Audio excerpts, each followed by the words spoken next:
Main Event Madness proudly presents, coming to you from the land down under, Sydney, Australia, and Naugatuck, Connecticut in the US of A. This is Wrestling's Rope Break. Here are your hosts, Joel the Man O'Brien and Eron the Mastermind Ramadanov.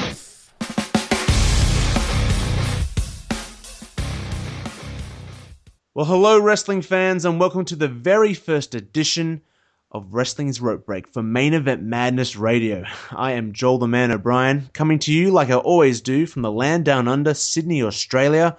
And joining us, like he will be every Thursday night from here on out, is my partner in crime, ProWrestlingPowerhouse.com editor-in-chief, Eron the Mastermind Ramadanov. And Eron, are you as excited as I am that we're going to be on a new network, and more importantly, a new home in Main Event Madness?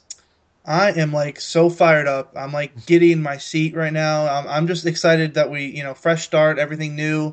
We're off Blog Talk Radio with all the technical difficulties.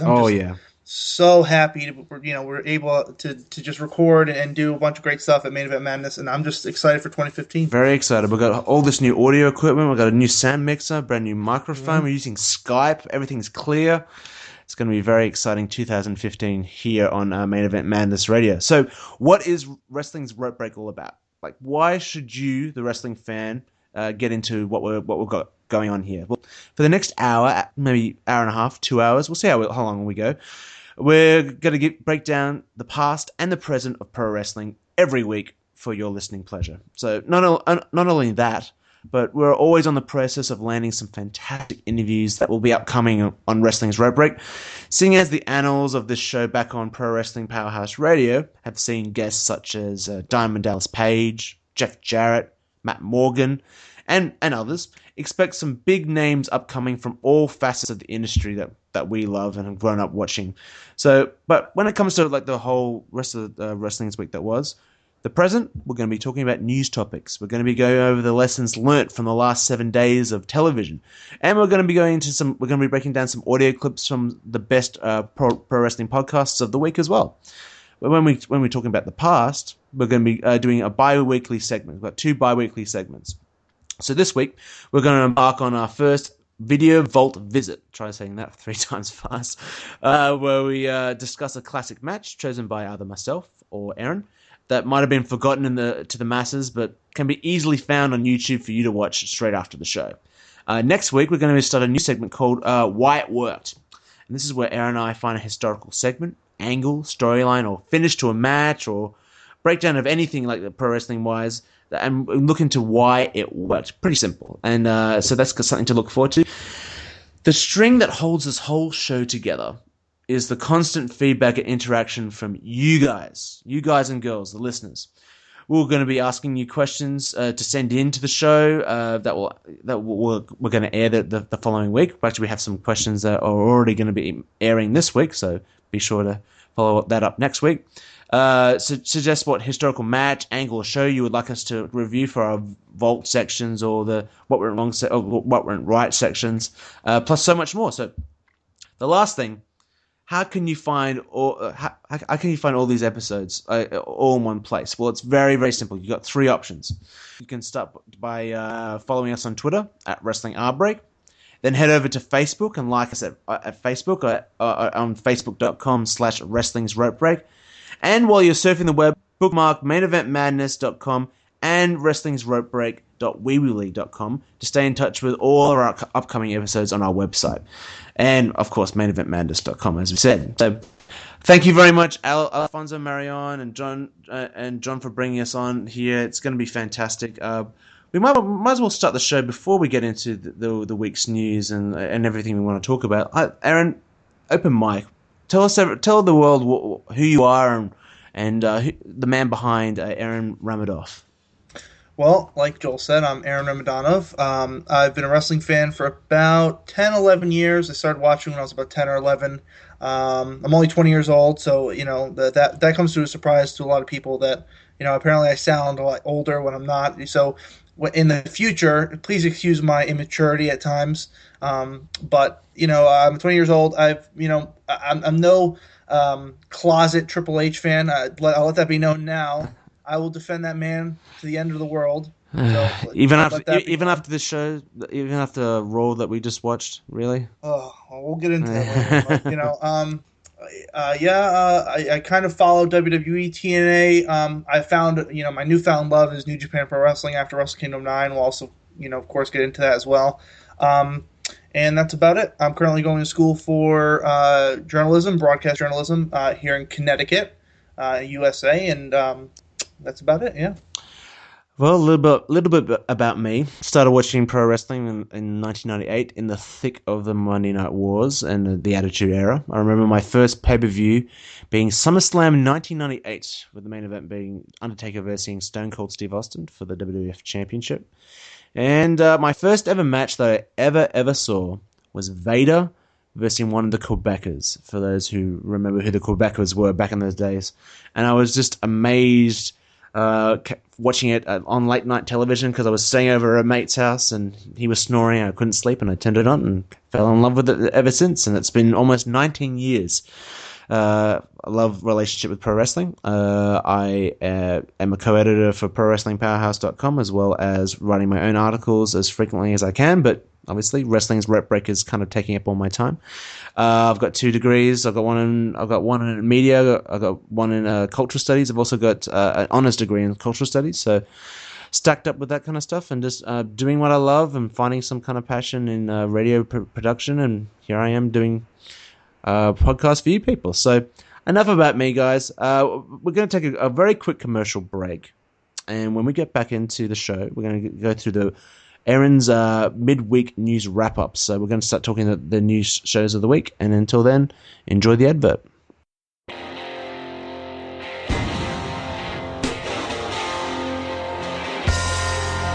Ken Shamrock, the world's most dangerous man, is coming to wrestling's rope break. For more information, follow us on Twitter at WrestlingRBreak. Like us on Facebook at Facebook.com/WrestlingRopeBreak. And most importantly, stay tuned to Wrestling's Rope Break.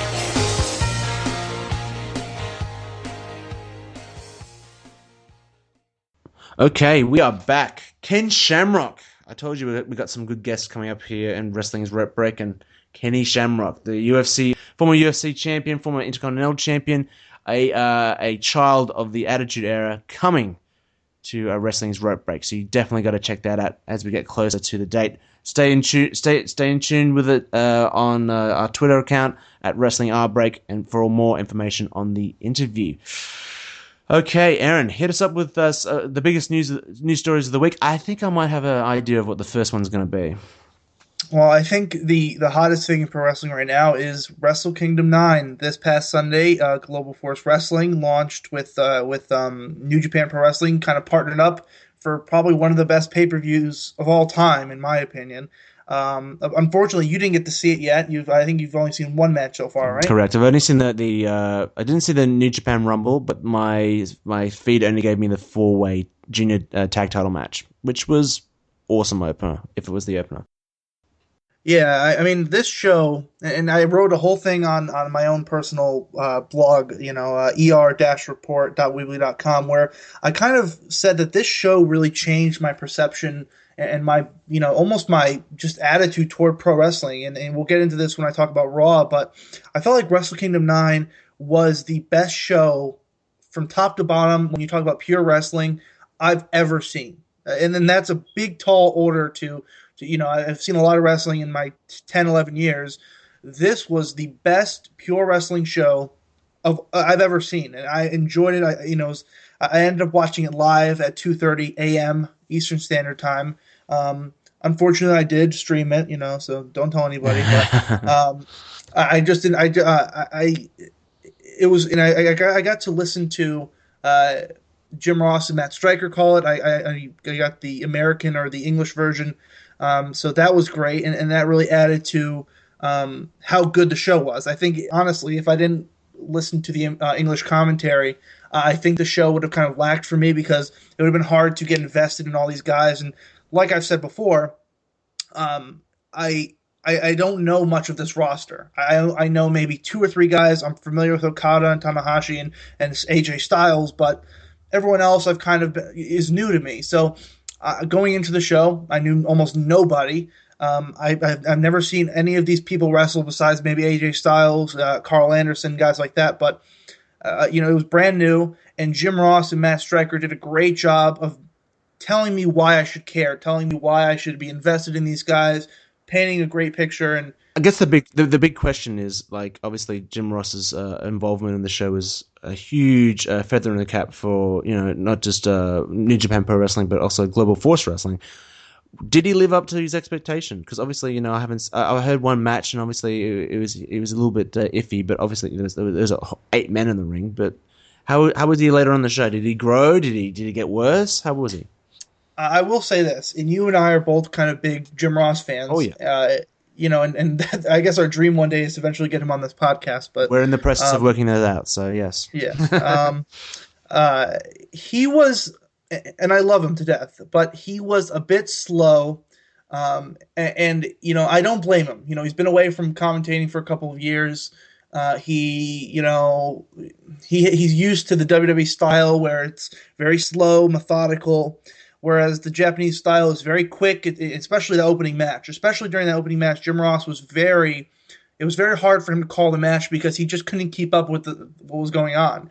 He got into his groove toward the end, during the Nakamura and Ibushi match and Okada and Tanahashi. He really got into his groove there. He started calling the match like, old school Jim Ross. But up until that point, it was the Matt Stryker show, man. He was tremendous. I mean, Matt Stryker called this pay-per-view so freaking good. I mean, he knew everything about these guys. He was giving me facts and all these little anecdotes that I could, nibble on during the show. And he was just great, and he really, and I hate to use the word, but he almost kind of carried Jim Ross in a lot of ways because actually their roles almost reversed. It was kind of Matt Stryker calling the show and Jim Ross going in there and kind of adding little anecdotes and little stuff here and there. So I thought but without that commentary, man, I don't think I would have loved the show as much as I did. Well, it's good to hear that Matt Stryker's kind of come back to form, because I remember him being quite good when he came into WWF when he first came in. It was a breath of fresh air. He was very technical. You can tell his color was fantastic. Obviously, he had his infamous Shawn Michaels Undertaker spot where he said Shawn Michaels was a master of the submission holds, as he applied an armbar to the Undertaker. I'll never forget that. It's just like, what are you talking about? He's not a bloody submission specialist. So it's good to hear that was the case. And the whole Bullet Club thing, the whole Western Invaders angle that they've been selling for a long, long time. How did that kind of come off on the show as well? They actually were kind of an afterthought for the show. Once we got past maybe the Kenny Omega versus the name is escaping me right now who the champion, the junior heavyweight champion was, but after that match, they were kind of an afterthought. Even during the AJ Styles Taguchi match, they weren't there. No Bullet Club, so they kind of became an afterthought, and I assumed that they would play a bigger role in this show, and I was kind of happy that they didn't, in a sense, because they let the wrestling focus be on the wrestling. There was no shenanigans, and that's one of the biggest things about this show that I loved.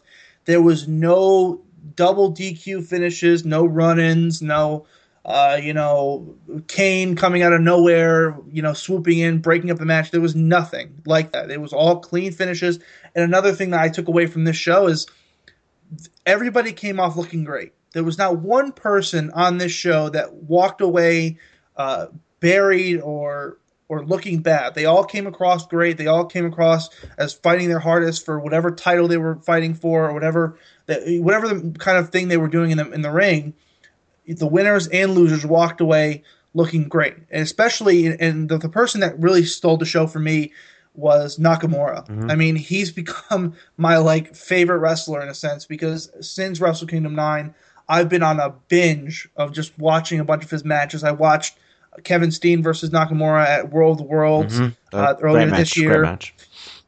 tremendous match. And I watched Kurt Angle versus Nakamura in 2008, a long time ago. And, just so many great matches. Yeah.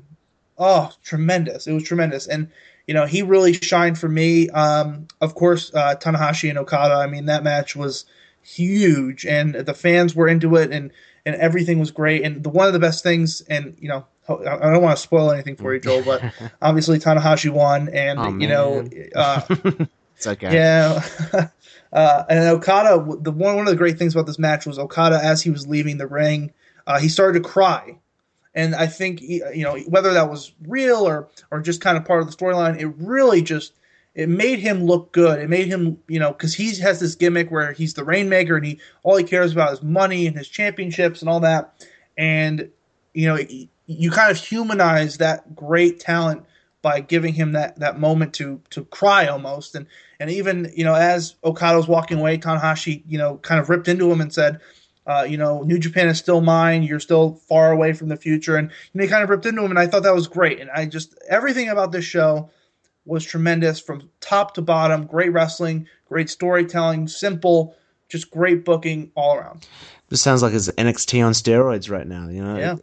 At its core, pro wrestling's simple. All it needs to be is logical, simple, and the payoff needs to be an amazing performance, a showcase of 2, 4, 6 men's talent all in one ring. It's not hard to do. And Wrestle Kingdom 9 sounds like it's a great example of that. But unfortunately, we have to kind of move to, WWE news. And, it's sad to hear that Jerry the King Lawler has been hospitalized. But give us some more details. What's going on with the King? Yeah, he's apparently been hospitalized for something that I can't pronounce. I'll admit it now. I don't know what it is. But apparently it's some kind of thing with his... Oh, wasn't it diverticulitis? Something like that. It's something with your inner core, your stomach wall, or something like that, where he's been given antibiotics. He's in the hospital over the weekend, and he's expected to be released sometime this week.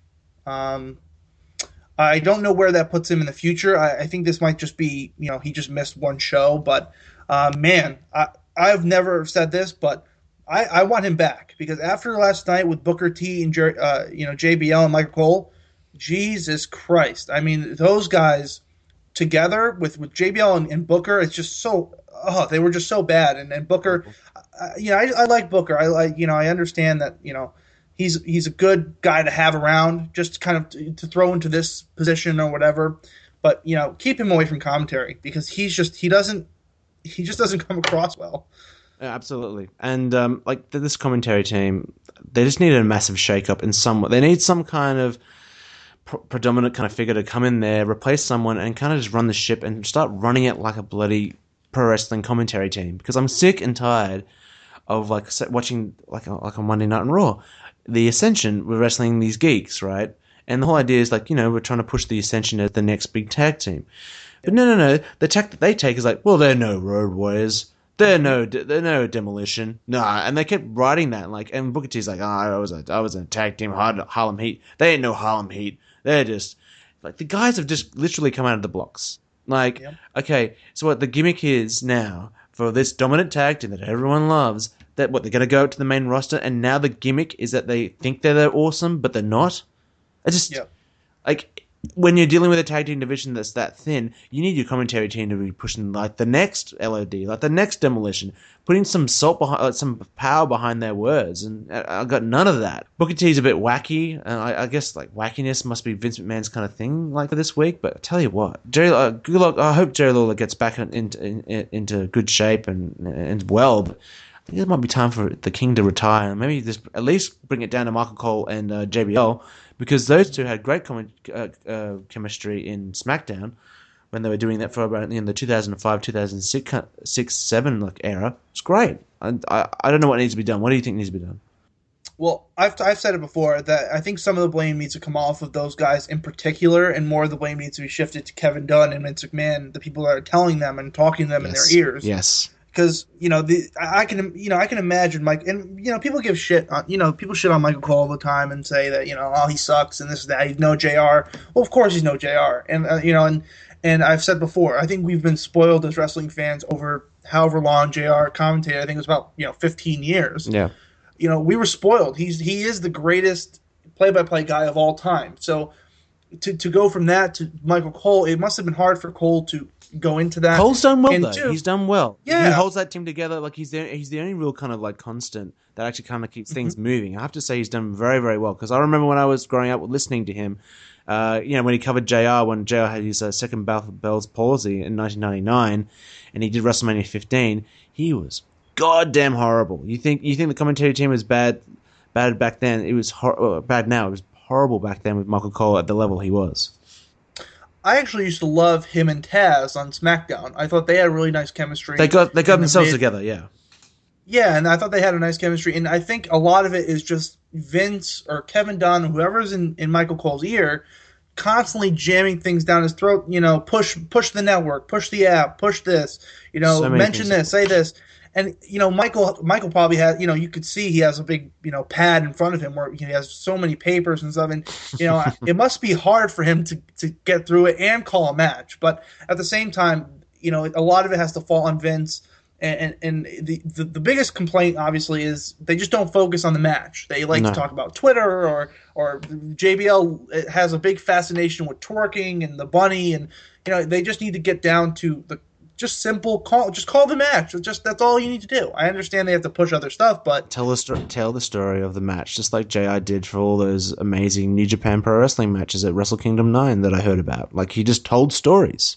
He told the stories, and it's from all his years of experience. JBL's got the years of experience, and sometimes we see some good fire out of JBL, which you need to enhance it. But obviously that is what it is. But moving on to Randy Orton. Tell me about Randy Orton, because I swear I saw a video of him like appearing after Raw went off the air, and now he's gone again. What the hell's going on? Well, apparently he needs another surgery for a deviated septum that he's had going on. It's been a problem for the last year and a half. And apparently they want to just have him have the surgery, and then he's 100% ready to come back.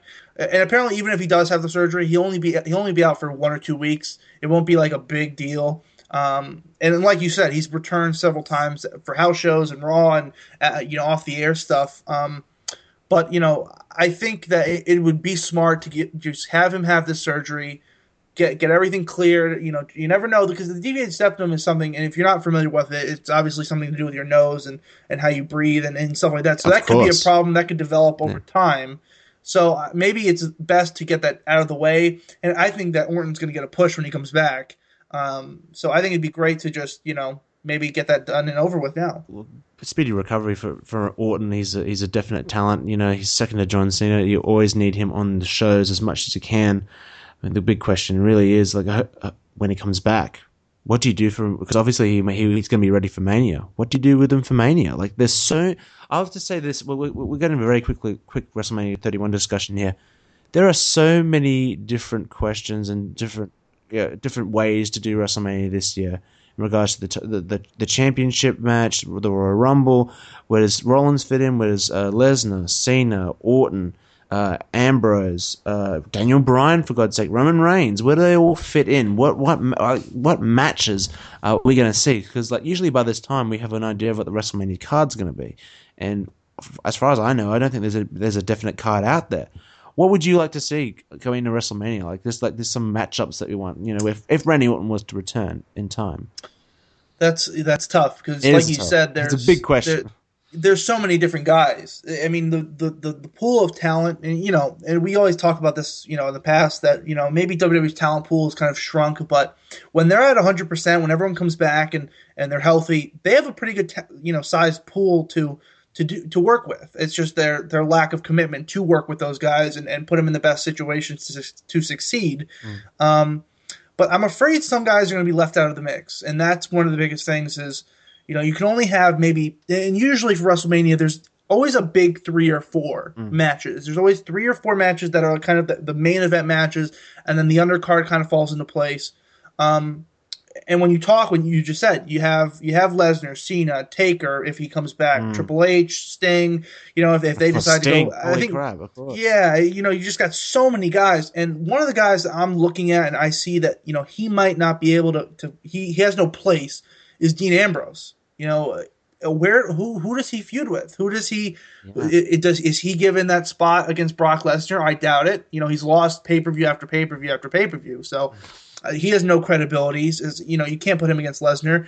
Does he go against Seth Rollins? Well, we've already seen that. Does he go after Reigns? Well, that would mean he'd have to turn heel.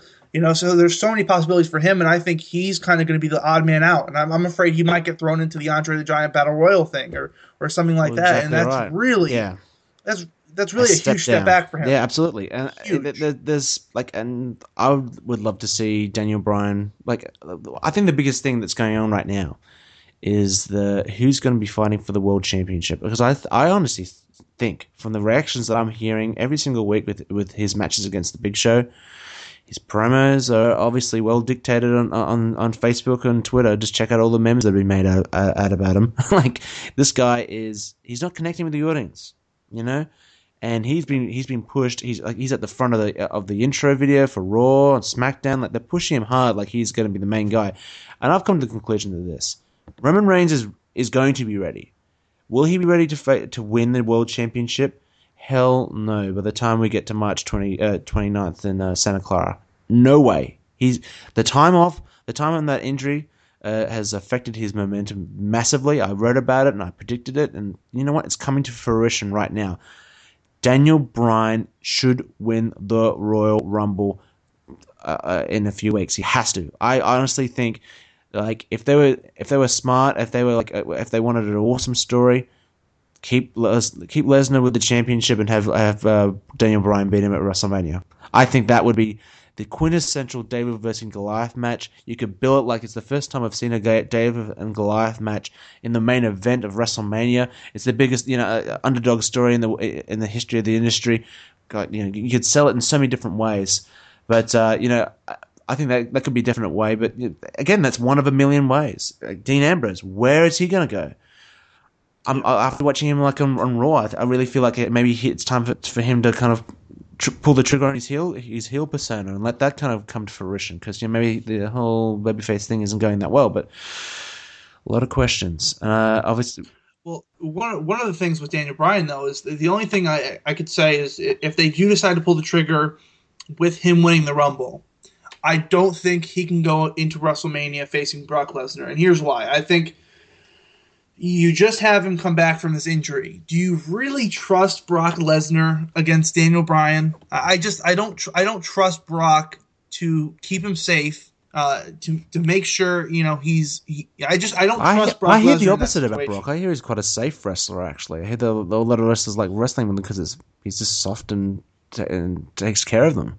I don't know. I mean, I don't know. I'm just, we saw what we did with Taker, and Taker's kind of a different story because he's a lot older. But, is Taker and Daniel Bryan in the same, physical standpoint? I mean, from a physical standpoint, they're kind of in the same boat. Well, there was no Daniel Bryan on Raw this past Monday night, so what's going on there?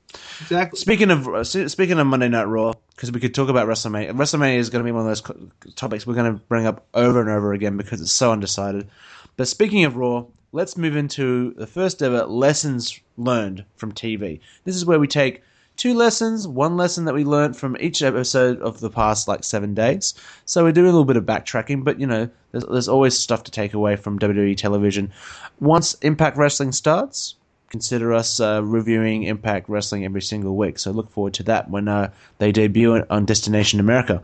Let's start with Raw. Now, the one lesson that I learned from Raw straight away, and hey, we were just talking about Roman Reigns. It's about Roman Reigns. And I'll say this. The lesson that I learned is Superman analogies aren't going to help Roman Reigns get to where he needs to go. If anything, it's going to send him in the wrong direction. The minute you start doing these corny little scripted promos that he's so good at, joke, and especially when you start associating him with John Cena, the whole John Cena Superman thing, and you put him in the same league as that, and you're blatantly doing it in that way, you are creating that disconnect, that boo that we're starting to hear in these matches. You're personifying it even more so. And I tell you what, when I heard that dialogue, I knew exactly where it was going, and it just made me cringe the whole way through. And it was one of those things that Roman Reigns could deliver it as well as he could. Wouldn't make a difference. It was a horrible promo, and then we went out and had that match, and damn, I'll give Roman Reigns credit where credit is due. He's trying his ass off to make this thing with Big Show seem like a really important thing. But my question to you is, Aaron, why can't Big Show just lose to Roman Reigns? Why? What do you think about this whole Roman Reigns situation? Well, I think they're obviously building Big Show up for eventually. I think what's gonna happen is, if they decide to go with Reigns at Rumble, it's very possible that Big Show and Reigns are the last two in the ring, and that might not be. I think everyone that's listening says the same thing. That no one really wants to see that. I understand, but I kind of understand on some level of why they're building Big Show up as this monster again to have Reigns take him down. But I don't know if that's the best scenario for him. Like you said, they're putting Reigns in that spot. He was, like you said in that intro, he's in the intro. He is the last person you see on the intro. Usually it's John Cena. Roman Reigns. Now it's Roman Reigns. So they're going to push him hard over this this entire year, and like you said, you've already seen the boos, you've already seen some people backlashing him, and I don't know if it's all warranted, if it's all it has a reason. I think it's just a lot of it is just, oh, he's like Cena, so we've got to boo him because we want Ambrose in this spot, or we want Ziggler, or we want Bryan, or they just. I think people complain no matter what. I think even with Bryan, you kind of saw a lot of people start to backlash against Bryan. Really? When he won the title. Absolutely. On Facebook and stuff like that, on social media. After Bryan won the title, a lot of people were saying, oh, well, Bryan's matches are all the same, and he does this high spot, and he's and people just get jaded. That's sure. Anybody you put in that spot to take over for John Cena will get booed at some point. I mean, that's just common, that's just logic. Yeah. He's obviously got something, and I'll be the first one to admit it. I saw when he had his breakout kind of singles debut, and he started going with what he was doing. I was like, man, this guy's got it. He's got a very casual, very cool Joe. And sure, I guess you look at John Cena when John Cena was when he came into WWE in 2002, as the prototype character. I mean, I'm sure a lot of people saw his matches against Chris Jericho and Test and thought, well, this guy isn't going to go anywhere. And I guess Roman Reigns has a little bit of an advantage over John Cena in that regard because we see a lot of potential in him straight away. As I said to you before, I just don't think WrestleMania 31 should be the culmination of Roman Reigns' career. If you're going to take him to WrestleMania, you're going to have him wrestle for that world championship. Do a year build for him to win the championship next year and have him lose at WrestleMania 31. Absolutely. Just very quickly, if you're going to have him win the championship, John Cena needs to be the champion. It's the only way you can balance out that international raucous crowd that I'm going to be surrounded by at WrestleMania 31 this year. It's the only way he's going to get that kind of crowd support, that monstrous crowd support, because everyone hates John Cena. Everyone comes to WrestleMania to hate John Cena. I've been there 3 times. I've heard them. They just love to hate him. And if you're going to put Roman Reigns in the best situation, maybe do that. Or the fans turn on the whole match himself. I'm not sure. But what were we going to say before? Here's my thing. If you decide to put Reigns in the main event, you've got to put him against somebody that they're going to boo.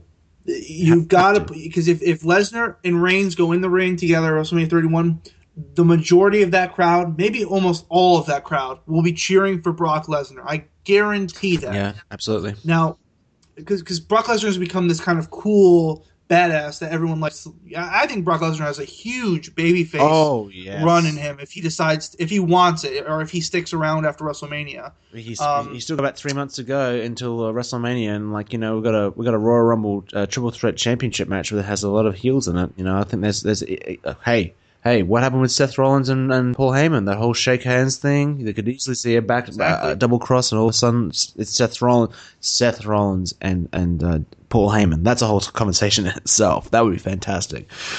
But give us one of your other lessons learned. Let's just balance this out. And what did you learn from Raw this week? Well, the lesson I learned is that the fired gimmick or the fired storyline doesn't work. It doesn't work in modern day wrestling anymore. We know they're not really fired. Come on. Man. It's just I hate it so much. It was and we can kind of break down that final segment. What a long segment, man. I tell you one thing. When it started, I was like, they started talking, and Stephanie started talking, and Triple H. I'm like, I literally went to the cursor of my Dailymotion little player, and I'm like, oh my god, we've got 15 more minutes of this? Where the hell's this going?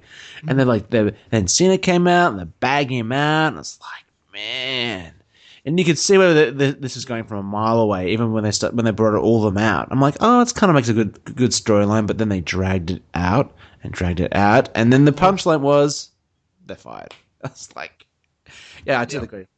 And the awkward point where Triple H and Stephanie get out of the ring, and it was just so awkward. And in Stephanie saying you're fired, it was just cringeworthy. Rubs a stipulation or a gimmick in pro wrestling that has been dead for many, many, many years. Like I think it was prominent maybe when Ric Flair wrestled Hulk Hogan in a cage match for the WCW Championship, and he lost, and his career was on the line, and he lost. And I think that was the last career-threatening kind of match. Oh, he's fired and he's gone for good. Ever since then, it's like, what's the point? It's so idiotic. How the hell are they going to bring all these people back? Because I guarantee you, the idea that they have in their heads is going to suck in its execution. No doubt about it. I'm getting ready for it. And this shouldn't be how pro wrestling is. It shouldn't be. We shouldn't be like, oh man, when they finally execute this storyline, it's going to suck. I don't see it. It's becoming few and far between these good segments, I have to say. Every fan knows that these three guys are not going to be away for WrestleMania. We know it. We know that Ziggler's not going to miss WrestleMania or Ryback or even Eric Rowan. So obviously, I think this is obviously. All right, you don't need to take a cheap shot, all right? Aaron's a big Eric Rowan fan, by the way, and he saw a lot of potential in his quote unquote cough babyface push. That was only about 3 weeks old, and then he lost a Big Show in the stairs match. Yeah, I will admit that even when he came out on Raw, the crowd was just silent. I wonder why. It's nothing about the talent. I've said before on our old show, Wrestling's Week, that you can still find on ProWrestlingPowerhouse.com in the archives. I said, I love the guy. I think he's grown a lot. He's a great big guy. He's got a good upside. He's got a good look. That beard's amazing. But when the system's against you, you can only go so hard. Ask Cesaro. Yeah. We obviously don't know. We obviously know that Ziggler, Ryback, and Rowan won't miss the Rumble even or WrestleMania. So the obvious stipulation that I could see is Vince McMahon coming back, next week and reinstating them or doing something to screw with the Authority, and maybe that leads into a power struggle where you have Triple H and Sting, and that leads up to that feud, which we actually have a fan question later on in the show about that. But I don't know. I think the storyline is going to be played out. We know what's going to happen. We know they're not really fired, and it just doesn't work anymore. It's redundant. It's a redundant storyline that's not going to pay off to anything. It's not going to really make anyone else look good. I will say this very quickly about Ryback especially, and maybe Ziggler to a degree. I think they've done a half decent job of building up Ryback and Ziggler, especially Ryback. I tell you what, everyone kind of shat all over his promo last week. The one where he talked about the secret and how really personal story. I'm a big fan of personal promos where they talk from the heart and they talk about something that means something to them. I don't care if it sucks in execution, but that story and that promo stuck in my mind. But the other lesson that I learned. Now, I was going to choose a positive one or a negative one, and really the negative one is just it's much more of a big problem with Raw as of late. And the lesson I learned is Raw is no foresight. Raw is war. Well, Raw is no foresight. It has no foresight whatsoever into future matches. Good example: Bad News Barrett versus Dolph Ziggler for the Intercontinental Championship. Now, instead of having the natural storyline of the fact that Bad News Barrett never lost the championship due to his injury last year around the Money in the Bank time, and he had to vacate the championship. Ziggler won the championship in his absence. There's the storyline. Let's foreshadow that and maybe build it up to the Royal Rumble, because both guys can go. Both guys can have great matches together. I remember seeing a great Intercontinental Championship match last year between the two. I don't know if you remember that, but remember that one, Aaron, when it ended with Bad News Barrett hitting the bull hammer out in midair as he was. Yep. Yeah, awesome match. You could try and go find that on YouTube. Instead of building it up, they throw it all the way out on television, free to wear, and they make it a 2 out of 3 falls match. So, and I guarantee you, Aaron, like at least $200 that next week they're going to start building up return matches already. And it's just like we already saw Bad News Barrett lose clean to Dolph Ziggler in like a minute and a half, and he wins the championship. It's like why do we need to see this match again? And to talk about your boy Eric Rowan versus Luke Harper, like this is the former Wyatt family team members fighting up against each other. Remember when they were building up that kind of tension at Survivor Series? You know, oh my God, it's the former partners against each other. Well, now we've seen it for the second. This is the second time I've seen it on Raw on Monday night, and no heat, absolutely no heat. Yeah. Why don't they save these matches? Think, it'd be good to have these guys wrestle against each other later on and build up the story because it's a natural story, you know. Like keep them apart and it's something fresh, something new. It annoys me to no end. Yeah, the one thing I preach all the time is, Raw has to have progression every week. There has to be some kind of thing. There has to be something where if something goes from one place to another, whether it's a feud, a storyline, an angle, whatever, there has to be a reason to tune in next week. And this Raw gave no indication of that. There's no reason for me to tune in next week. It's just going to be more of the Authority. So, and a lot of it is, and that leads me to my next point. I learned that the Authority angle, heel faction angle, can be done right if handled right. Tonight or last night, this past week on Raw, you had the Authority, pull strings all night and end with a ironic celebration of John Cena. I liked that to a degree. I felt like it was. So did I, actually. It was funny. It was it was good. It was good stuff. But and then that leads us to another fan question that's going to be asked later, so I won't get into it. But I think that the Authority angle can be done right if handled right. They have to be booked right, and they've got to kind of. I would have preferred the Authority come back this time around and be neutral. Like when Triple H in the first opening segment, he said it's gonna be a new era of the Authority. We're gonna leave our noses out of it. That's a funny pun there, I guess, with Triple H's nose. But I thought that'd be great. If the Authority came back and kind of stayed neutral for a little while at least, and then maybe pull a big swerve at the Rumble or something like that where they end up going back to their old ways. I think that would have been a much better story for Monday night. But at the same time, what are you gonna do? In execution, the Raw kind of falls flat on its face, and I actually did like the final segment. I like the fact that they put all the former the former Team Cena members in all these bad matches where they got screwed and all that stuff. I actually liked that angle, and I liked the way they kind of executed it. But like obviously, in overall execution, it was just too goddamn long. And you know what? Like in your article that you wrote for Pro Wrestling Powerhouse, the one about the fact that long segments, Raw's long segments. I'm fine if we have like an end segment that's a bit long, but if we have two very long segments at the start and the end of the show, like it's draining. It's just draining stuff, The first and last segment from Raw could have been cut down by at least 5 minutes, at least. And that's the least. It could have been that opening segment. I think if I can go back, I wish I could, but I think it was about 15 minutes. Mm-hmm. Like that could have been easily a 10-minute segment. Where you don't have the roster out there, have the Authority just bring out John Cena, and you could have done it just a lot quicker. I mean, it just got to be more efficient. That's the thing. I have no problem with talking segments or opening segments starting that way, but just cut them down. I mean, it's just way too long.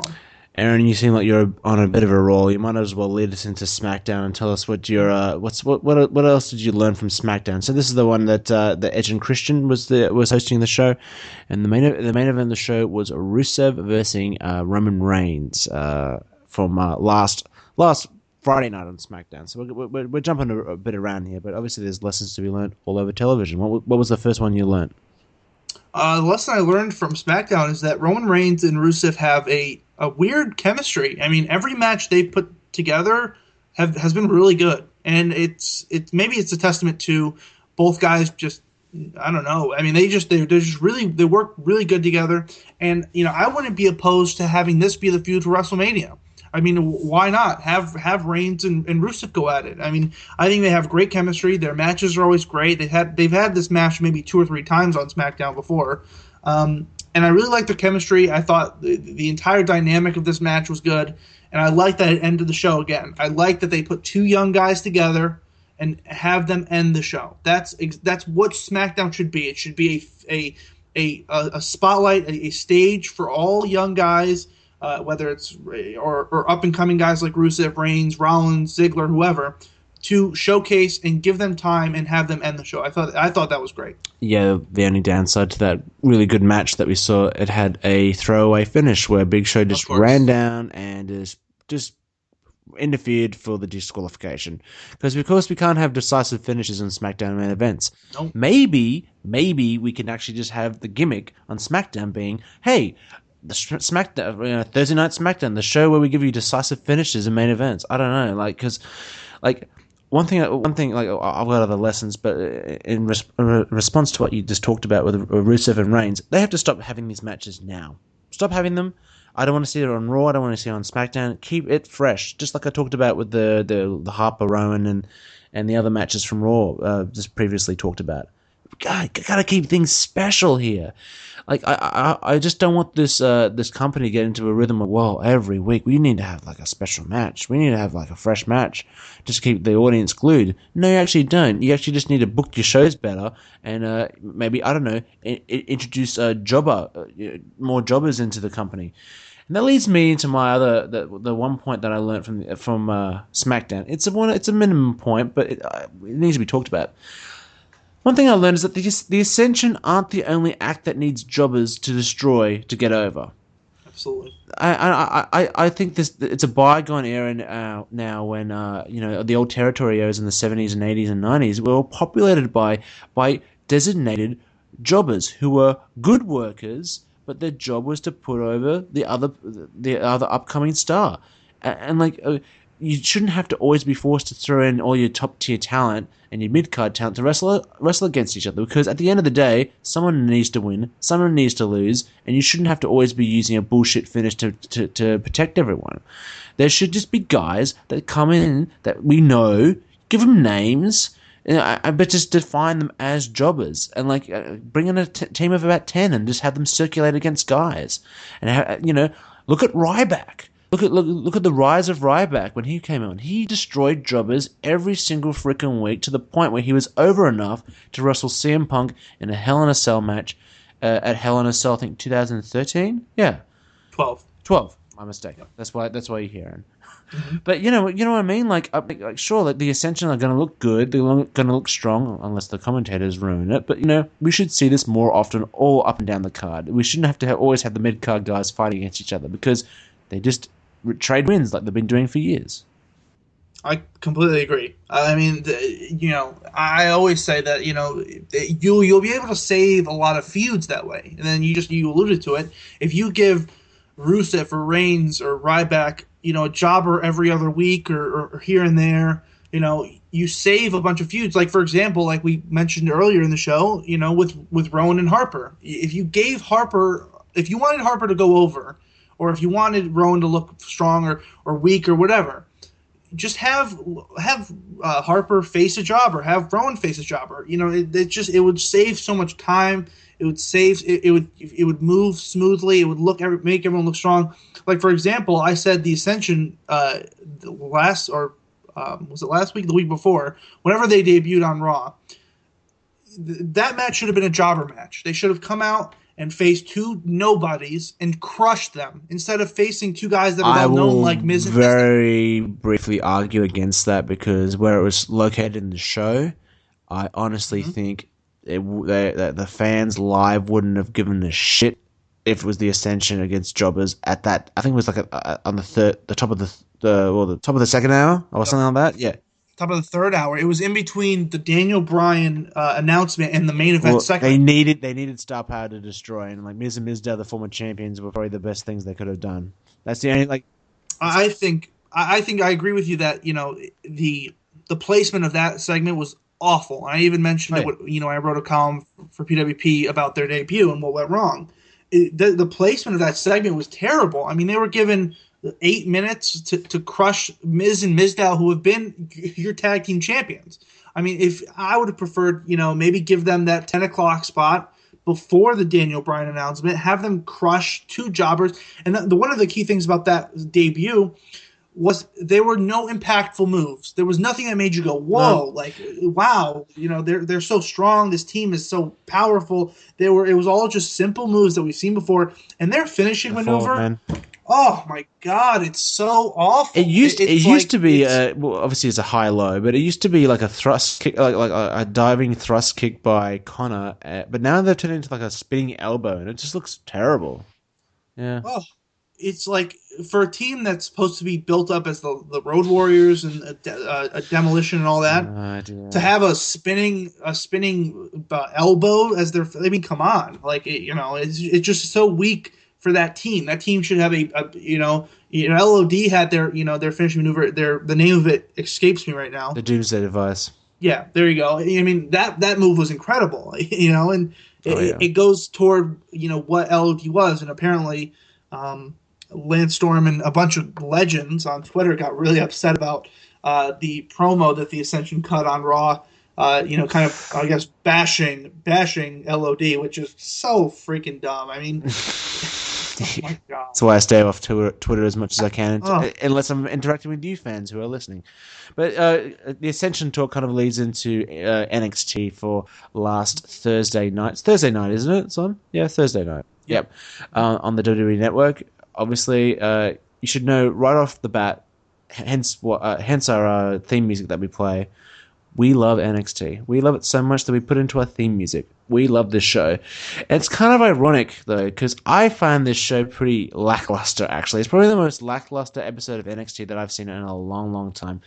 And the one thing I just learned about this is that the one thing I learned is that TV tapings might save money, but it definitely crushes fans' energy. Now, I'm pretty sure this was the second round of NXT tapings for the Full Sail University. And man, this crowd was not the energetic crowd that we saw at NXT Revolution. And sure not, that's an event, but man, this crowd was it was at one level pretty much the whole time. Hideo Itami and Finn Balor came out in the main event to wrestle the Ascension. That's the only time they kind of got a bit more of a pop, because I guess they hadn't seen a Itami or a Balor in the first round of tapings. But man, show just lacked a lot of energy, and I don't know, maybe that kind of uncovers the lack of star power for the NXT roster. I don't know. What do you think? I didn't think NXT was that bad this week. I felt like there was some good moments and bad, but I do agree with you that the crowd was a little bit. I guess tired is the only word to use. I mean, they must have been tired because, like you said, it was the second round of TV tapings. Yeah. So it's it's hard to keep that momentum going for that long. But a good example is like Baron Corbin and Bull Dempsey's that confrontation. Like, that's the first time they finally got their hands on them. And man, the crowd just flat. You could hear a pin drop. Like, is it just the bad crowd, or is this just bad booking? Because I think the booking's been quite good. Yep. But I felt so bad for Baron Corbin, because Baron Corbin's one of my my little my dirty little pleasures. I think he's a good wrestler. Oh, I don't think he's a good wrestler. I think he's a lot to prove, but he's got a great look and a great entrance, and I just expected a lot more. But maybe a lot of fans agree with me. I'm not sure. Well, I was gonna say, it's kind of funny because you bash the Ascension a lot, but I do. I don't like the Ascension. Aren't the Ascension and Baron Corbin virtually the same? If you really think about it, both presented greatly with a great entrance and great gimmick.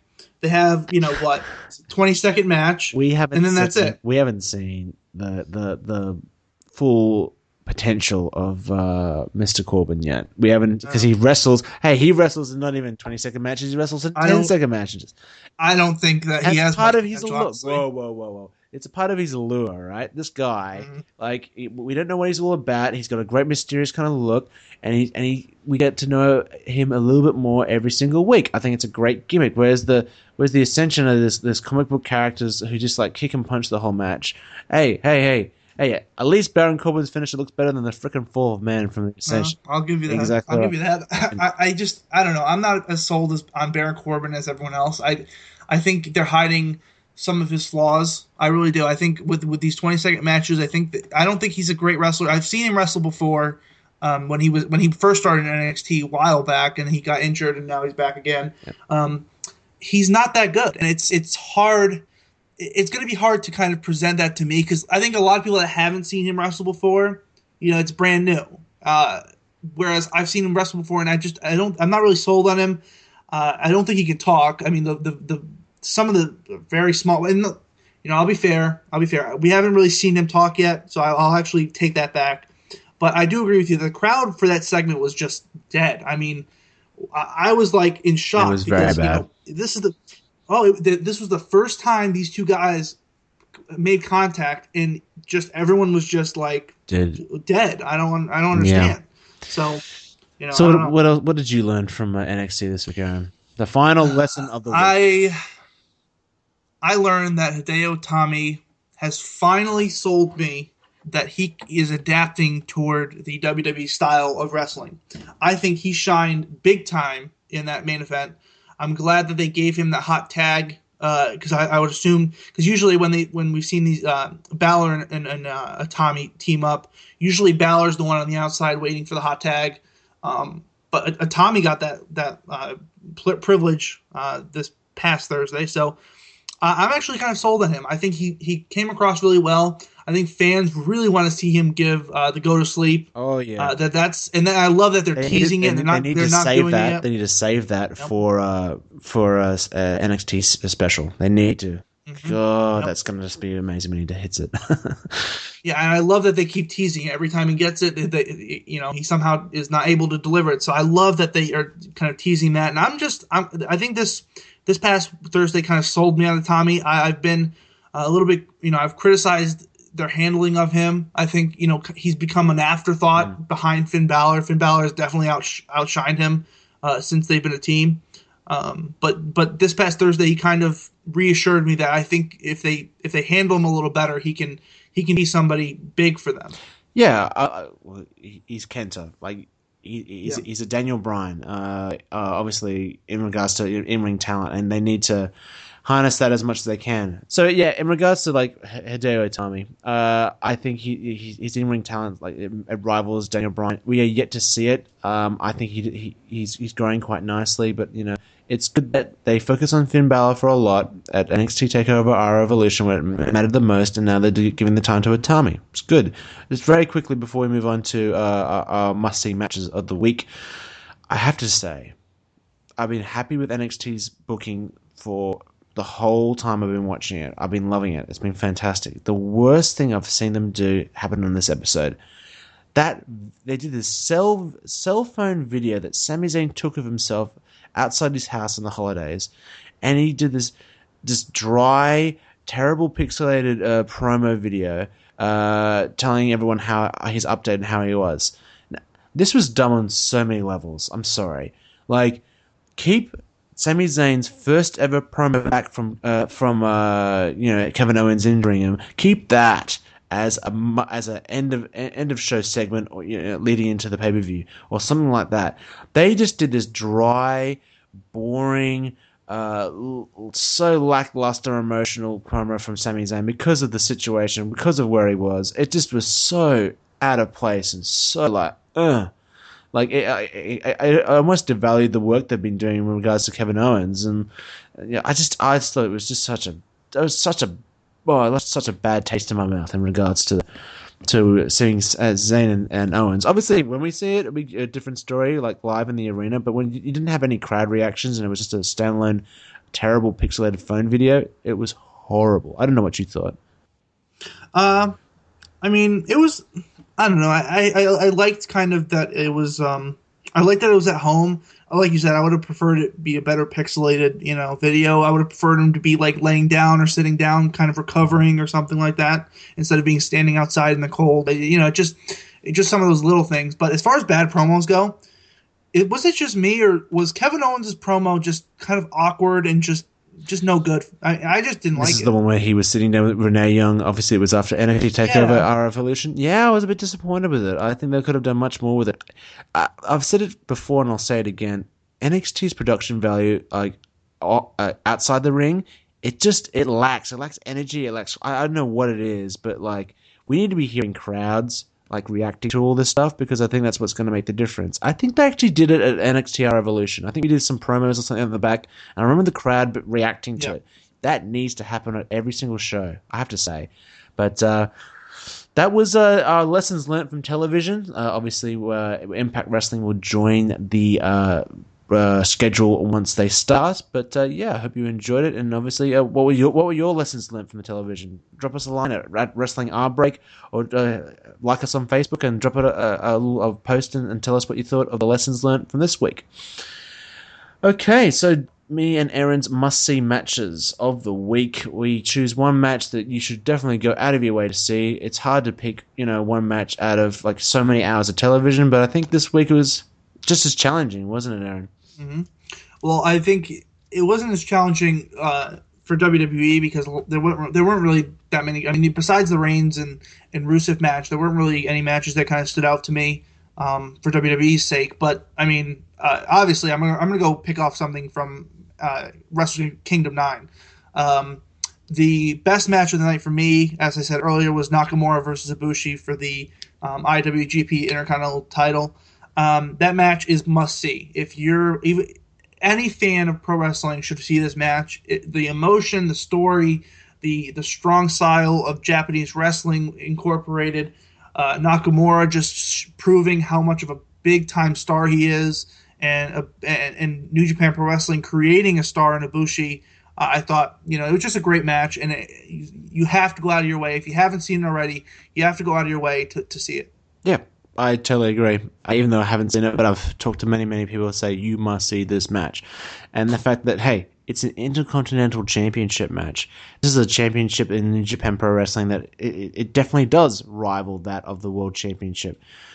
It's just a bizarre world over there in Japan. They actually know what to do with championships. But my favorite match for the week is pretty much the only match I've seen from Wrestle Kingdom 9 thus far. It's literally the first match on the show, the 4-way tag team match for the Junior IWGP Tag Team Championships. Red Dragon, Bobby Fish and Kyle O'Reilly defending the Tag Team Championships against the Hooligans. What are their names? The Forever Hooligans, the Young Bucks, and what was the other team? Time Splitters. Alex Shelley and come on, you're the Xbox. I don't know. Oh, damn. I don't know. Well, that's embarrassing. We might edit that out in post, but anyway. Fantastic match. Great action all the way through. It's one of those, it's almost the epitome of like an opener and what you want from your opener. The Western fans might be a little bit deterred by the Tokyo Dome's reaction to the match because it's so quiet pretty much the whole way through, but watch the action. Some of those double team moves, like I think the most incredible thing that I saw in that match is when I think one of the guys had one of the Young Bucks. Actually, both the Young Bucks were on opposing shoulders of opponents, and like I think they went for a drop kick on one of the Bucks, and both Bucks got like flipped and landed on their feet. Do you remember that? And then they delivered a super kick. I've never seen that before in my life, and that was so cool. Incredible match. So yeah, definitely go out of your way to see that. It's a good precursor for all the amazing matches that are coming up, obviously. And I'll make a point of seeing these matches and probably doing my little out of date commentary next week on wrestling's rope break. So look forward to that. Okay, we're going to take a quick commercial break. Thanks for joining us thus far. We're going to just delve into what Main Event Madness has to offer, our father company, and check it out, and we'll join you in a second. So you're cruising around the internet looking for some entertainment. What if I told you there's a hard-hitting, fresh, and opinionated podcast out there covering everything from WWE and TNA to the NFL, the NBA, and MLB? Well, that's reality. Main Event Madness is here. Don't miss us every week on MainEventMadness.com as well as on TuneIn Radio and Stitcher.com. Main Event Madness. Our wrestling. Your sports. Simply madness.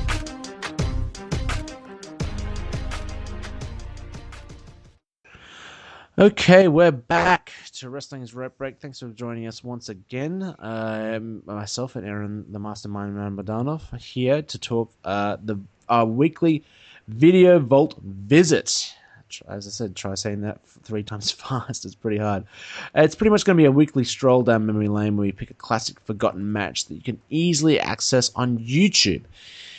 Now, the match that I've chosen this week is the best version of what I saw at WCW Starrcade 1993. Now, obviously, that's on the WWE Network, which you should definitely get if you're a hardcore fan, if you haven't got already. On that pay-per-view, I got to see Ricky the Dragon Steamboat versus Steven Regal for the WCW TV Championship. Now, I watched this match in its entirety. It's definitely an amazing match. But then I found the next best thing on YouTube. It's an easy-to-watch 11-minute match between Steamboat and Regal from WCW Saturday Night, 25th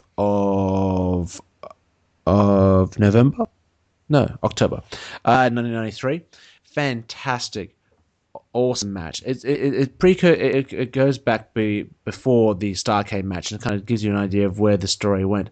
Pretty much the crux of the story is that Steamboat was screwed out of the TV championship by Regal and his little lackey Sir William. It's pretty much this guy who's just dressed up in British attire with an umbrella. It's just hilarious, and he cost Steamboat the championship due to an umbrella to the back behind the referee's back.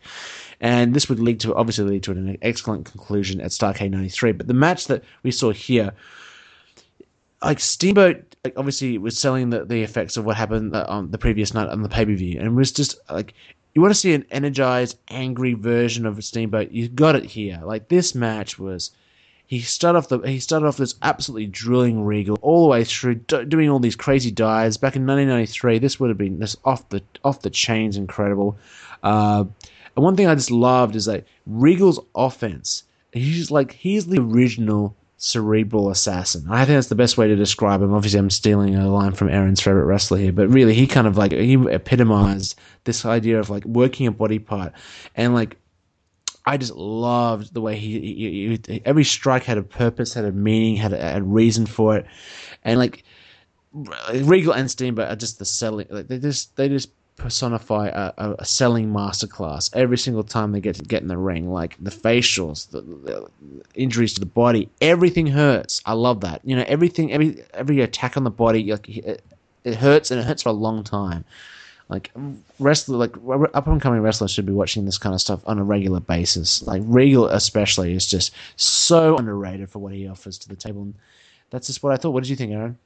I completely agree. I think, and it kind of, watching this match kind of made me sad. Whenever I see William Regal wrestle, I kind of get sad because I'm just so disappointed that, you know, he didn't get to do more in his career or kind of, you know, maybe win a title, a big time title. You know, I was just I always get disappointed when I see Regal wrestle in like old school stuff. But he's a complete package, really. Yeah. Like, he's got great comedic time. He can do a decent promo, and his in ring work is just fantastic. He makes everyone look good. Absolutely, and one of the biggest things about him is his selling ability is so undervalued, and it's such a non-issue now in today's modern wrestling, especially WWE. One of the key points is, you know, this past Monday on Raw, when Rowan, Ryback, and Ziggler walked to the ring, it was like nothing happened. Like, they just strolled back into, you know, they were just taking a walk. And Cena is one of the biggest abusers of this, where he doesn't sell much of his injuries either. And Regal sold every little thing. You know, Ricky Steamboat could have, poked him with his finger, and Regal would have sold it like he just punched him in the face. Exactly right. It's just so good, and he's so undervalued as far as just being an old school heel and just amazing at selling. I mean, amazing. And the fans are going ballistic for all this stuff. And the minute Regal gets the advantage, they're Steamboat. Like, the fans are just so in love with Steamboat and what he does. And the trick to Ricky's character is that he just has this amazing ability just to connect with the audience when he's in pain. You know, like you can't help. He's like Jeff Hardy, like a Monday, old school Jeff Hardy. He's just like you can't help but just rally behind him. And definitely worth checking out. So you just type in Ricky Steamboat, Steve Regal, WCW Saturday Night. Type that into your YouTube browser. It's the first one that comes up. Enjoy it. Tell us what you think of this match. Would you think it's as good as the Starrcade 93 match? Have you seen the Starrcade 93 match? Tweet us at Wrestling Break, or send us a wall post on Facebook. Facebook.com/Wrestling's Rope Break. Okay, so we're going to be getting to the podcast of the week. The quintessential podcast. This is what I call it. Obviously, there's some great audio content besides us out there that you should definitely check out. And what we do is just kind of condense one of the best ones of the week and give you some audio clips, and we kind of just discuss what's been said, because they're full of great, interesting topics and points of view that should definitely be taken into consideration. So let's jump into the first one. We're going to be doing the Ross Report this week. This is Jim Ross's podcast, and he had PW Torch's Wade Keller on the air this week, just discussing everything under the sun about pro wrestling, kind of a 2014 year in review, and they kind of just break it down and tell everyone what they think. So in this case, the first little exit that I have here is all about pro wrestling versus sports entertainment, and kind of the evolution of this situation. And I'm just going to get it right now. There's this false choice that people put out there of like somebody might say, Steve, Monday Night Raw needs more wrestling and less entertainment. And that drives me nuts, because wrestling is entertaining. That's the entertainment is everything. It's the promos, it's the videos, it's the matches. There's not a difference between pro wrestling and entertainment. Pro wrestling is a form of entertainment. So it's kind of a silly argument, but the thing is for 30 years, Vince has tried to get that term to catch on. There's nobody, if you went to a sixth grade class and found someone in a John Cena t-shirt, and you asked them, who's John Cena? No kid in this country who grew up in this generation is going to go, oh, he's a sports entertainer. Right. Every single kid is going to say he's a pro wrestler. Right. So it's a losing battle, and it sounds clunky, and it sounds like you're trying to redefine something that doesn't need to be redefined. He should be proud of what he is. So obviously, I just want to clarify this very quickly. It's actually the Steve Austin show with Wade Keller, not the Ross Report. Obviously, I've got JR on the mind because I really want him on the show. Eventually, we will get him on the show. Mark my words, Aaron. So in regards to that pro wrestling versus sports entertainment argument that Keller kind of just posted, my question to you is WWE's true business success gained from a more entertainment base, or is its roots in pro wrestling, like for a casual fan's perspective? What do you think? Well, there's been rumors and kind of speculation that Vince McMahon is somebody that I don't want to say ashamed of pro wrestling, but would rather it be more Hollywood, be more TV, movie, entertainment value. He'd rather see that, and he'd rather be in that industry. There's been a bunch of rumors about that, and that he's kind of ashamed of pro wrestling and like that specific term. And of course, he's like Wade said, is trying to catch the term on of a sports entertainer or sports entertainment in general. That's never going to happen. I don't, he could put it on billboards in New York City and all over the world. That's not going to happen. People refer to wrestling as wrestling. That's it. But as far as his point on wrestling being entertainment, absolutely. Pro wrestling is the entertainment. Pro wrestling is the reason people tune in. And I always refer to my nieces. If you don't know, I have a niece that's 9 and 7, and they're kind of my gauge to understand what this current generation is watching and what they feel and what they think of the product right now. They love the talking segments. They love the silly segments with the freaking bunny and all that stuff. And they like the divas and all that stuff. They like that entertainment value toward wrestling. And my niece that's 7 years old, when there's a match that goes on for more than five minutes, she's like, "Oh, this match is so long," and I'm like, well, some of the best matches are like 20 minutes, 25 minutes, 30-minute matches. The ones that don't make you consider time because they're so good. And that's the thing, though, is kids that age, or even me, I have a short attention span. When I see that a match is 30 minutes long on YouTube or something versus an 18-minute match, I tend, and it's hard to sit down for 30, 40 minutes and watch a match. That's one of the drawbacks toward that. And with my niece, her attention span isn't that long. She gets bored really quickly. And, that's one of the things, though, is there's a little bit for everyone. Everything WWE does, as much as we hate it and we bash it, everything has a purpose. Everything caters to a certain audience and a certain, demographic or whatever they're doing. Everything has a purpose. So, they try their best, I guess, to give everybody a little bit of everything. I'm a big advocate for just like promoting the pro wrestling side of pro wrestling and keeping the entertainment side really in the background, because sure, my views tainted because I'm a diehard hardcore fan, but like I always as I've been getting on my age in regards to watching wrestling, I always try to look at it in regards to an entertainment standpoint, and I'm just like, the minute I see WWE trying to be Breaking Bad or Mad Men, or trying to do these like segments, or trying to be Friends or The Big Bang Theory or something like that, it just makes me cringe, because they're trying to be something that they're really, really not. And I think that ties into what Keller's saying. I think there's this underlying kind of stigma that Vince McMahon believes pro wrestling has, to the point where it's almost a dirty thing to say. And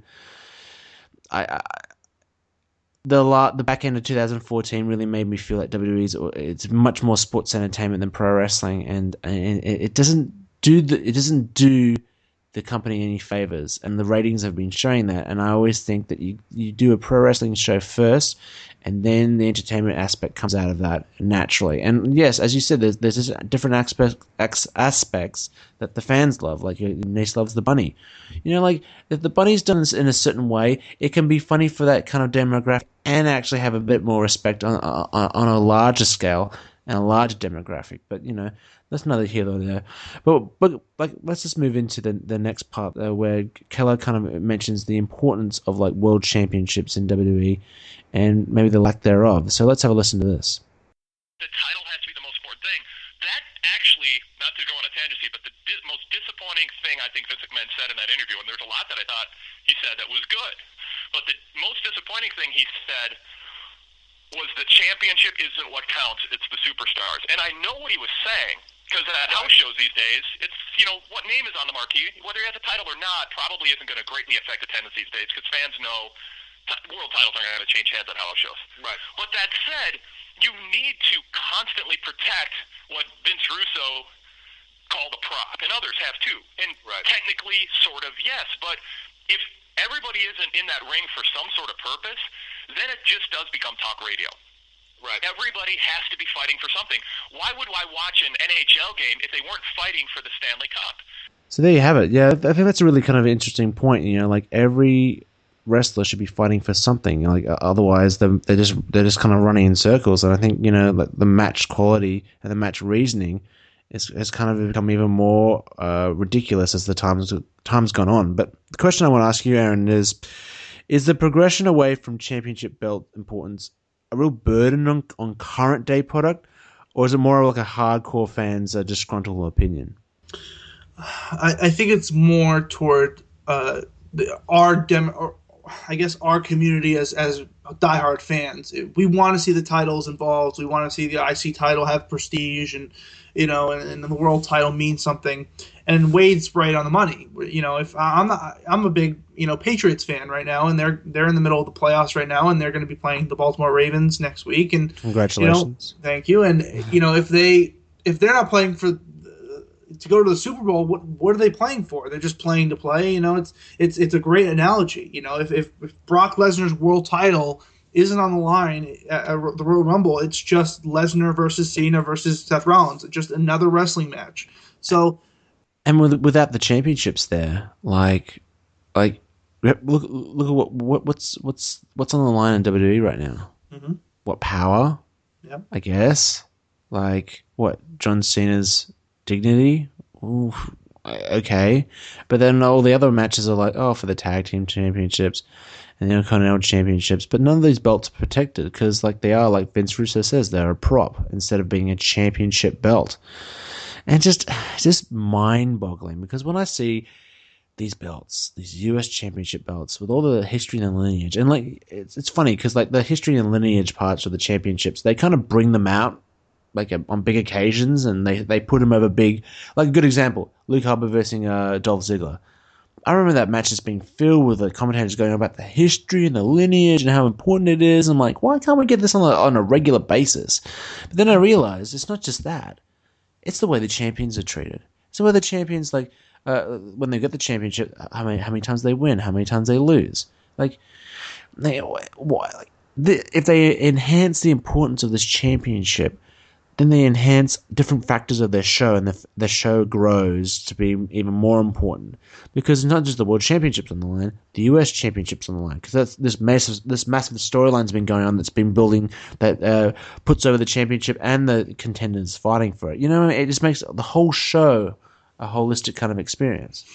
And one of the biggest things I loved about Wrestle Kingdom 9 and the commentary from Stryker and Jim Ross, they alluded to the fact that Nakamura being the IC title, holder, that it's on the same scale as the world title over there. It's the same thing as the heavyweight title. They're virtually, neck and neck as far as prestige goes.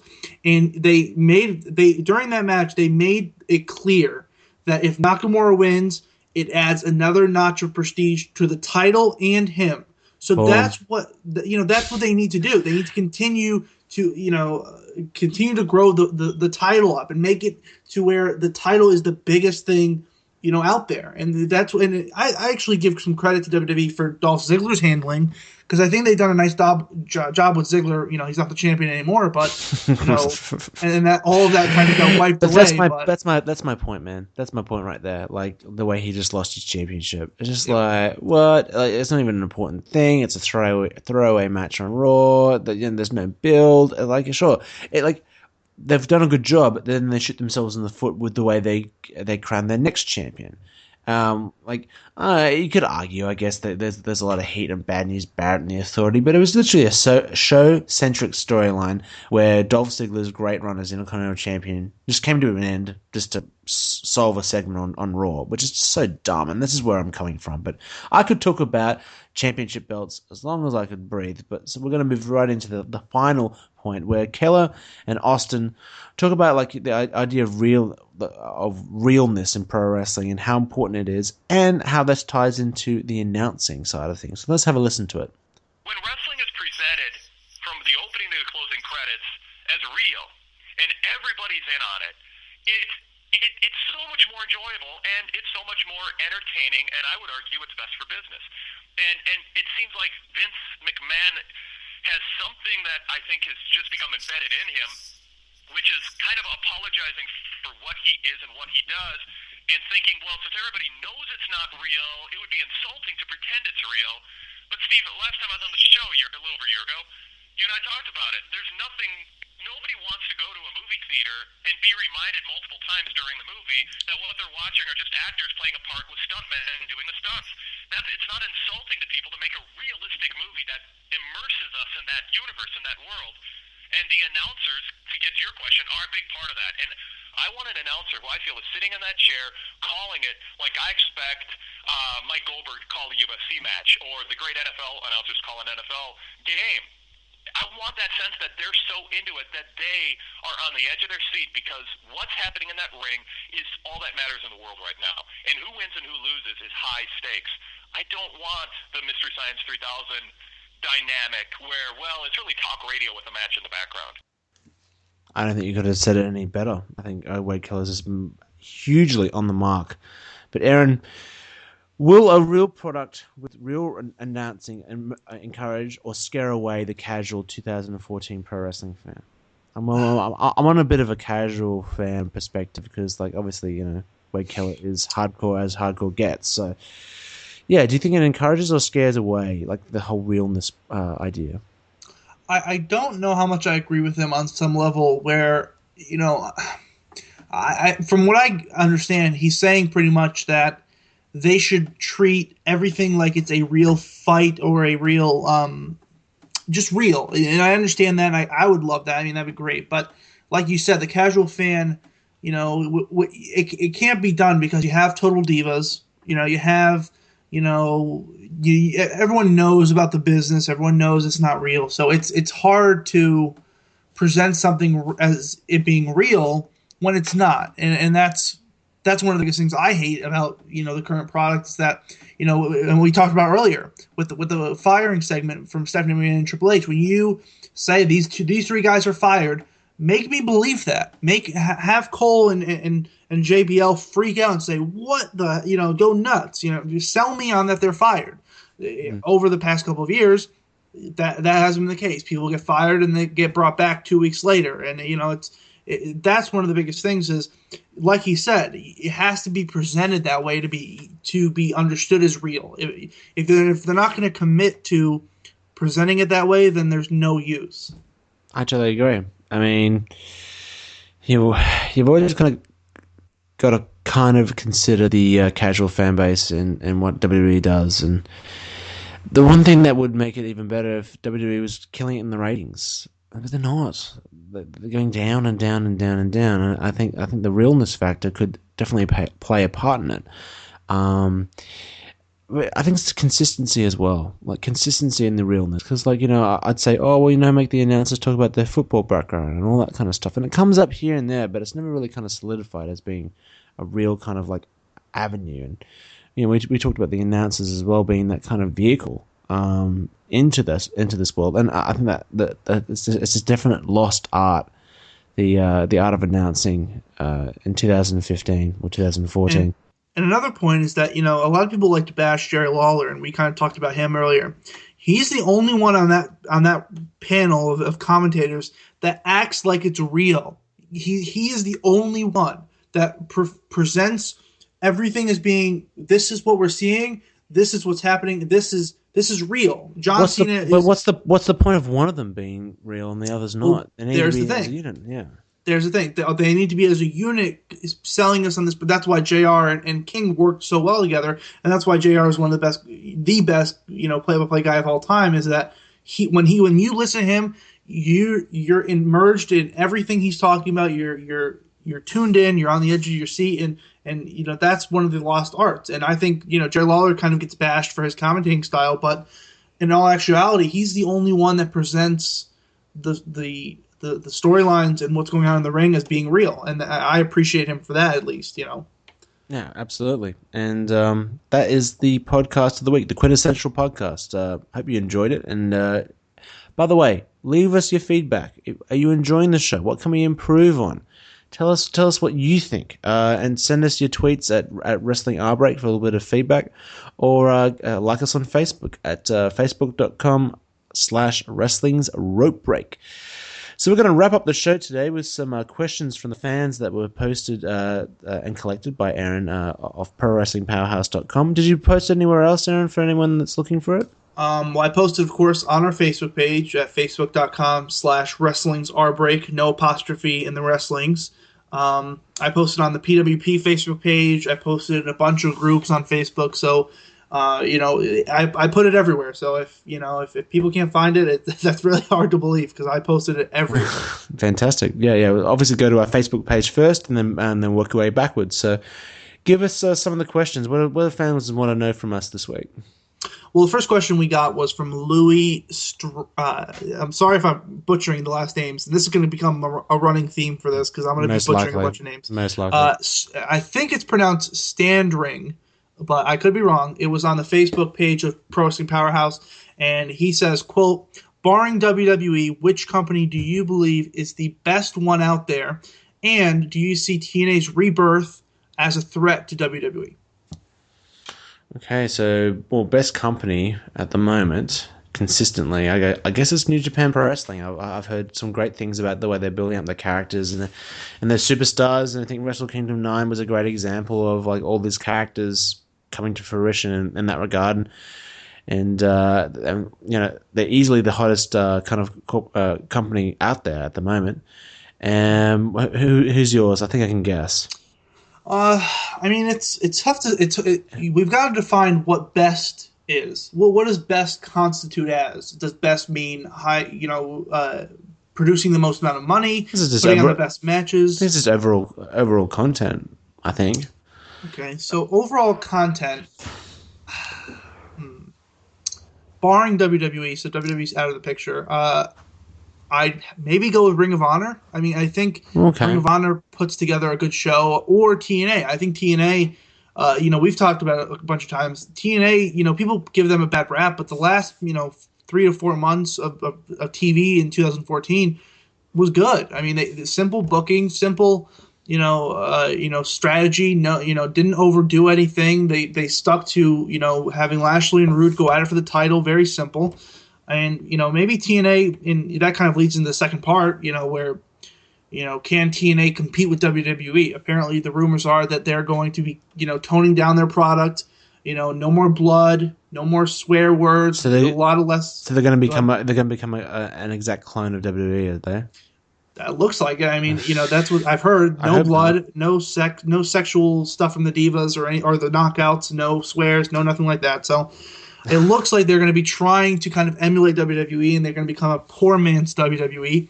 That is honestly the worst idea ever.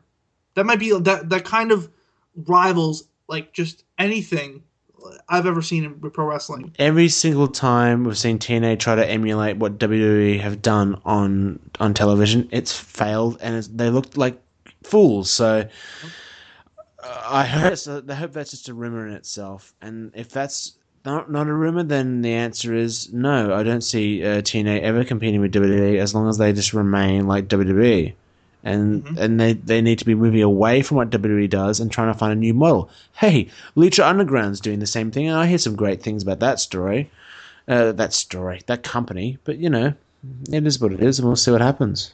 The thing with TNA, though, is when was TNA's greatest time period? Give me a time period where they were great. 2012. I loved them in 2012. That's when I started watching, though. So okay, but usually the consensus is that their heyday was between 2002 when they started to about 2006, 2007. That was like their heyday. And what was TNA presented as? The alternative.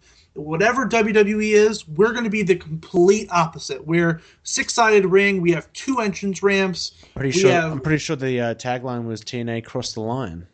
Yeah, I mean that's what people want. By emulating WWE, you're just kind of alienating the fans you already have for nothing. Exactly. TNA fans want what we've gotten so far. I mean, obviously everything can be better, but what we have right now, we like the swear, the blood, swear words, blood. We like that kind of stuff. That's what some people draw toward TNA for. To take that away, you don't have the audience of kids. Kids are not watching TNA. And maybe they will now that's on Destination America, but I doubt it. So, to alienate some, almost half of your fan base, that doesn't make any sense. Yeah, I think it's ridiculous that that's going to be the case. I hope not that that's going to be the case. I have the utmost faith that TNA is going to do the best they can, and because the talent pool is so strong, and we discussed that in the final Wrestling's Week that was episode that is still available on Pro Wrestling Powerhouse Radio via iTunes. That was a great episode. We talked about the TNA's 2014, and I think that their year was really defined by the talent pool really kind of stepping up, and I really hope that they can do that again in 2015. But do you have any other questions that the fans asked us this week? Next question came from fellow PWP writer Zach Fellows. With the Authority returning last week, what do you think the reason behind it was? Why do I think they came to why do I think they came to television? Why did WWE pull the trigger on their return so quickly? I think WWE just decided to pull the trigger on their return so quickly that I think the ratings was taking a really big hit. More so, obviously, in the festive season it takes a hit, but I think it was taking a really massive battering coming into 2015. And I guess the fans love to tune in to see the Authority either get thwarted or get to throw around their weight, and I think that's why they really needed to come back early. In a perfect world, I would have had the Authorities' return become a bit more monumental. Maybe come back on a pay-per-view. Maybe have it as a stipulation. But it is what it is, and it looks like we're back to normal crap WWE television. And just very quickly, just talking about Raw and all that stuff. Like, it's the Royal Rumble. The Royal Rumble's coming up. Did you know that? I wouldn't have known that. I wouldn't have known that watching Raw. Like, I think it was mentioned a few times, because Roman Reigns wrestled and he's in the Royal Rumble. The focus shouldn't always be on the Authority. We should always be working forward. And yeah, it's the Authority. I think that's why they brought him back. I would assume the reasoning. I don't know. I think WWE planned to bring them back this soon. I really do. I think, and I kind of like that they brought him back this soon because, one, I think it takes the John Cena, John Cena being able to bring them back. That storyline's kind of gone now, and I like that's done, and we don't have to kind of have that lingering throughout 2015. Mm-hmm. And two, I like the fact that we talked about a couple weeks ago that all the guest hosts like Hogan, Edge, and Christian, Daniel Bryan, kind of being the general manager for Raw. The shows itself lacked purpose. There was no big. The only feud was Cena and Rollins, but that was just kind of there was no purpose to any shows. With the Authority, at least you have a heel, authority power figure trying to just make life miserable for all the baby faces, and at least there's some kind of story added to it. Whereas when they were gone, there was a lack of that, and there wasn't much of a main theme of the show. You know what I mean? Yeah, I totally get where you're coming from. But at the same time, I see another power authority figure in control, and that being the crux of every kind of show. And I just hate that. It shouldn't always be about that. Hey, this is where the championships come into play, where you can kind of balance out your show and say, hey, okay, we've got this other power storyline, but we also have the championships on the line. You need to tune in for that. And I think it kind of balances out in that regard. Well, that's our questions from the fans this week. Thank you so much for every single fan that sent in their questions. Obviously, we're on a tight time schedule. We can only answer so many in a short amount of time, but don't worry. We're going to try and get to your questions next week for those who missed out. And just to finish up and continue on with this whole questions kind of themed end to the show, we have a question for you fans. So this is our spotlight question. We're going to do it every single week, and the answers are going to be compiled, and we're going to read them out on the air next week. So get your answers to us as quickly as you can. So what's the question? Well, it's all WrestleMania centric at the moment. We're in January. We're almost at the Royal Rumble. We're almost at WrestleMania, so we might as well keep it a WrestleMania kind of centric question. The question I want to ask you fans this week is, who do you think The Undertaker should face at WrestleMania? Now, obviously, in recording this, we now know that Mark Calloway has delivered a video on Facebook, kind of saying that he's got his eyes on Brock Lesnar, saying that this is not over after what happened with Brock Lesnar ending The Undertaker's undefeated streak. Now, it may be a bygone conclusion or foregone conclusion that the Brock Lesnar and The Undertaker are going to be facing each other at WrestleMania. But in that case, who do you want to see Taker verse at WrestleMania? Should it be Brock Lesnar? Should it be Bray Wyatt? Maybe even Dean Ambrose? Who do you think? I want to hear your questions and why. Send them into either our Twitter page or our Facebook page. At Wrestling R Break for Twitter, and facebook.com/Wrestling's Rope Break for our Facebook page. So get your answers in, and we're going to read the best ones out next week. Well, that's all we have time for tonight. Thank you so much for joining us on our debut Main Event Madness episode. Once again, thanks so much for Alfonso Marion and John Carey for bringing us on. We're not going to let you down. We're going to give you some really great audio all the way through this year, and we're going to start with this episode. So I hope you enjoyed it.